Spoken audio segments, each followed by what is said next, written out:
प्रश्न हो गया, क्योंकि सरकार डर गई है ना। सरकार को दिख गया कि जैन जी जिसके बारे में हम बातें करते हैं, तमाम बड़ी-बड़ी बातें करते हैं, उसी जैन जी ने आज उद्वेलित हो के एक पार्टी बना दी है।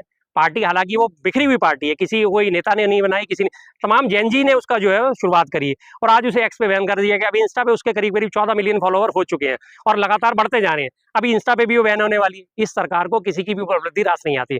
इंस्टा की बात करें तो इंस्टा पे इससे पहले आपने वो झालमुड़ी वाली रील थी, प्रधानमंत्री मोदी जी की, करीब करीब 18 करोड़ के आसपास उसके व्यूज आए थे। तो उसके बाद जैसे ही हमारे वो टीवी के वाली एक रील आई थी जिसमें राहुल गांधी जी और वो विजय जो साथ साथ थे, वो रील एकदम से ट्रेंड करी, 2 घंटे के अंदर उसमें कई करोड़ के व्यूज आ गए थे।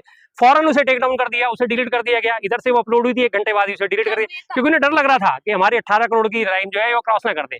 मेटा क्या मोदी जी के इशारों पे चल रहे हैं पूरी तरह। मेटा इस बारे में यहाँ पे निष्पक्ष नहीं है। यहाँ मेटा ने ऑफिस बना रखा था। मेटा को जो ऑफिस को संचालित करने की जिम्मेदारी पीछे इंफॉर्मेशन एंड ब्रॉडकास्टिंग मिनिस्ट्री जो है हमारी, सूचना प्रसारण मंत्रालय, वो उसे रेगुलेट करता है। वो उसे फौरन यहाँ पे भेज देता है, भाई ये चीज सही नहीं चल रही, इसे डिलीट करो, इसे हटाओ, इसे एक्स को बैन करो। क्या जरूरत है एक्स को बैन करने की? भाई आपका अकाउंट है, आपको एक्स बैन करके क्या फायदा होगा, क्या मिलेगा? क्योंकि वो जनता की आवाज उठा रहे हैं, क्योंकि वो मैनिफेस्टो लेके आ रहे हैं कि कोई भी दल बदल करने वाले नेता के ऊपर जो है 20 साल तक चुनाव लड़ने पर प्रतिबंध लगाना चाहिए, और ये बात जनता के हक में जाती है। मजाक उड़ाना होगा ना, कॉकरोच जज जनता का मजाक उड़ाए जायज है, लेकिन जनता पलटवार करे तो जायज नहीं है। वाह वाह वाह, कितनी बढ़िया बात है भाई। वो आप जज साहब से सीजीआई बन के बैठ गए, आप जनता का मजाक उड़ा लो। आप जो है जनरेशन को जो बेचारे बेरोजगारी से जूझ रही है, जो अपनी पेपर लीक से जूझ रही है, अभी नीट के पेपर की बात करें, क्या जज साहब का बयान आया? बोला जज साहब ने कुछ नीट के पेपर कैंसिलेशन के बारे में? 22 लाख बच्चों का भविष्य दांव पे लग गया, पेपर कैंसिल हो गया। वो पेपर कम से कम 6 महीने तो ले जाएगा अगली बार होते होते। सरकार है ना सर, जज थोड़ी है, जज के लिए और भी काम तो है। और भी काम है तो जज साहब के काम करने चाहिए ना। जज साहब को राजनीति में नहीं उतरना चाहिए। अगर उन्हें राजनीति का इतना शौक है तो जज से इस्तीफा देके राजनीति पार्टी बना लीजिए, पार्टी ज्वाइन कर लीजिए। उन्होंने सफाई में तो बोला ना, हमने युवाओं को नहीं फर्जी डिग्री वालों के लिए बोला था। फर्जी डिग्री वाले तो इस देश में एक ही हैं। अगर उनके लिए बोला है तो फिर बीजेपी को मिर्ची लगनी स्वाभाविक है। फर्जी डिग्री किसकी है सब जानते हैं। उन्होंने फर्जी डिग्री, वो तो बाद में सफाइयां देने की बात है। अगर हम चीफ जस्टिस ऑफ इंडिया के अगर देखें तो उनका झुकाव किस तरफ होता है, सब आपको नजर आ जाएगा झुकाव किस तरफ।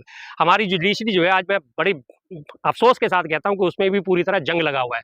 हमारी जुडिशरी बयान कुछ और देती है, मौखिक तौर पे उसके बाद कुछ और होती है, लिखित तौर पे उसकी बात कुछ और होती है। अभी शर्जील इमाम और उमर खालिद का मुकदमा देख लीजिए, उनको 5 साल से ऊपर हो गए जेल में रहते हुए।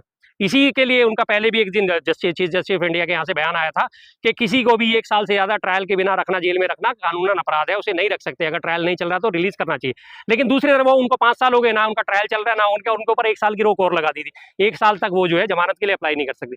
अभी इसने उमर खालिद ने, उनकी कोई रिलेटिव की डेथ हो गई, उन्होंने उसके लिए चहलनुम होता है, हाँ चाची की शायद, तो उसके लिए उन्होंने अंतरिम जमानत मांगी। तो जज साहब क्या करें, जरूरी थोड़ी है माना उसके उसमें जाना। अरे भाई आदमी होता किस लिए, समाज में जीता किस लिए, किसी के जन्म मरण में नहीं जाएगा तो कहाँ। देखिए ये तो होना ही था। और जो सरकार है, ये सरकार किसी की आवाज को किसी भी तरीके से दबाने की कोशिश करते हैं। और ये दिखाई दे दिया कि एक पार्टी जो युवाओं का आवाज बन के उभरे थे, जो पार्टी युवाओं की आवाज को बुलंद करने का काम कर रहे थे, उनको ट्विटर से बैन कर दिया है। और ये तो होना ही था, इसका कोई बड़ी बात नहीं है। और सरकार बार बार करते क्या है, सरकार बार बार बैन ही तो करते हैं। और कर क्या रहे हैं, सरकार कभी आके बोलेंगे, मोदी जी कभी वो प्रकट हो जाते हैं, प्रकट होके बोलेंगे कि नोटबंदी कर दो। फिर उसके बाद प्रकट होके बोलेंगे कि भाई अब कोरोना की बंदी कर दो। फिर उसके बाद प्रकट होके बोलते हैं कि हाँ जीएसटी बंदी कर दो। फिर उसके बाद प्रकट होके अब बोल दिया कि भाई जो है सोना बंदी कर दो, सोना ही मत खरीदो। मुझे तो टेंशन हो रहा है इस देश की युवाओं के लिए, कहीं ऐसा ना हो जाए एक दिन मोदी जी प्रकट होकर बोल दे सारी युवाओं को जो है नसबंदी कर दो, कहीं ऐसा ना हो जाए। ये टेंशन होने लग गया है कि कहीं खुद तो शादी करके अलग हो गए हैं, कहीं ऐसा ना हो कि देश का युवा भी रंडवाई रह जाए। ये बहुत बड़ी बात है कि ये सोचने वाली बात है कि सरकार जो है ऐसे डरे हुए है कि एक पार्टी है उनकी आवाज को दबाने के लिए ट्विटर हैंडल बंद कर दिया है। कर दे। अब देखे ना लगातार फॉलोवर्स कैसे बढ़ते जा रहे हैं, लगातार बिना पैसे की खरीदा हुआ फॉलोवर्स है। राघव चड्ढा की जैसे नहीं है, मोदी जी से भी ज्यादा फॉलोवर्स हो गए, मोदी जी की पार्टी से भी ज्यादा हो। 4-5 दिन के अंदर कोई भी पार्टी इस तरीके से उभरते हैं, ये देश की युवाओं का गुस्सा है, ये देश की युवाओं का जो है ये उबाल है कि हमें नौकरी क्यों नहीं दिया जा रहा है और हमारी पेपर लीक हुई कॉकरोच। हम तो है कॉकरोच, हम कब से तो कॉकरोच की जैसे हम रेंग ही रहे हैं। सीजीआई साहब बोल रहे हैं ना कि कॉकरोच जो है ये तो मीडिया में जो है सोशल मीडिया में चले जाते हैं, ये कॉकरोच जो है रेंगते रहते हैं, तो हम तो रेंग ही रहे हैं ना कितने टाइम से। हम तो पुराना कॉकरोच है भाई, हम पुराना कॉकरोच है, खिलाड़ी कॉकरोच है, हम छोटे मोटे कॉकरोच नहीं, अभी पैदा नहीं हुआ। सीजीआई साहब को शायद बोलने में थोड़ा लेट कर दिया, हम बहुत पहले से कॉकरोच हो रखे हैं। रूल्स पढ़े कॉकरोच जनता पार्टी के? बिल्कुल पढ़े हैं। क्या है? क्या गलत क्या है उसमें? गलत ही क्या है? जो कॉकरोच ने जो रोल बनाया, सरकार को बदनाम नहीं करे, ये सरकार को आईना दिखाने का काम कर रहे हैं। सरकार को पता है कि युवा परेशान है, सरकार को पता है कि युवा के पास रोजगार नहीं है, बार बार जो है पेपर लीक कर दिया जाता है। अभी रिसेंटली जो है नीट का पेपर लीक हुआ है और 22 लाख ज्यादा जो 22 लाख के लगभग जो बच्चे हैं उनका भविष्य खराब कर दिया गया है। और उसके बाद वो कहते हैं कि पेपर तो कर दिया जाएगा, पेपर फिर से हो जाएगा, बस इनफ है।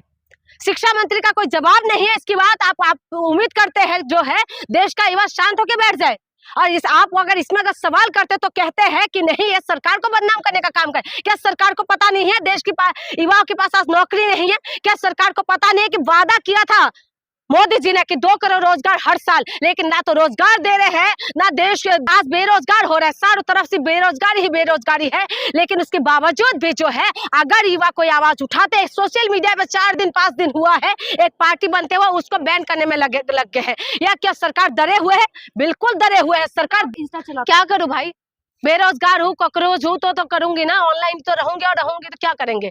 काम यही है, काम यही रह गया कि भाई बेरोजगार है, हाँ अपना जो आवाज है उसी को बुलंद करने की कोशिश करते हैं, देश की जनता तक आवाज पहुंचाने की कोशिश कर रहे थे। लेकिन अभी ये है कि हम कॉकरोचों की भी हाथ पैर तोड़ने का काम कर रहे हैं। लेकिन जैसा भी है कॉकरोच इतना जल्दी तो धरती छोड़ते नहीं है, तो हम कॉकरोच बहुत ढीठ है। लेकिन बीजेपी के नेताओं ने कहीं ना उस पर पोस्ट स्प्रे डाले ना, ये तो स्प्रे डाल ही रहे। कॉकरोच का जिंदगी बर्बाद करने में सबसे बड़ा योगदान जो है ये बीजेपी का नेताओं का है। इन्होंने तो पूरी तरीके से कॉकरोचों का हमारी जैसे तो रहे पेपर लीक करवा के युवा का भविष्य खराब करने वाला ये क्या काम कर रहे हैं? तो स्प्रे नहीं डाल रहे तो क्या कर रहे हैं? लगातार जो है बच्चों का पेपर लीक कर दिया जाता है, नौकरी देने के अगर सब कुछ करके जब इनका खत्म हो जाता है उसके बाद फिर से हिंदू मुसलमान लेके आ जाते हैं। ना नौकरी दे रहे हैं, ना महंगाई कम कर रहे हैं, ना रोड बना रहे हैं, ना स्मार्ट सिटी बना रहे हैं, ना डॉलर को बढ़ाते जा रहे हैं, ना रुपये का रेट बढ़ा रहे हैं, कुछ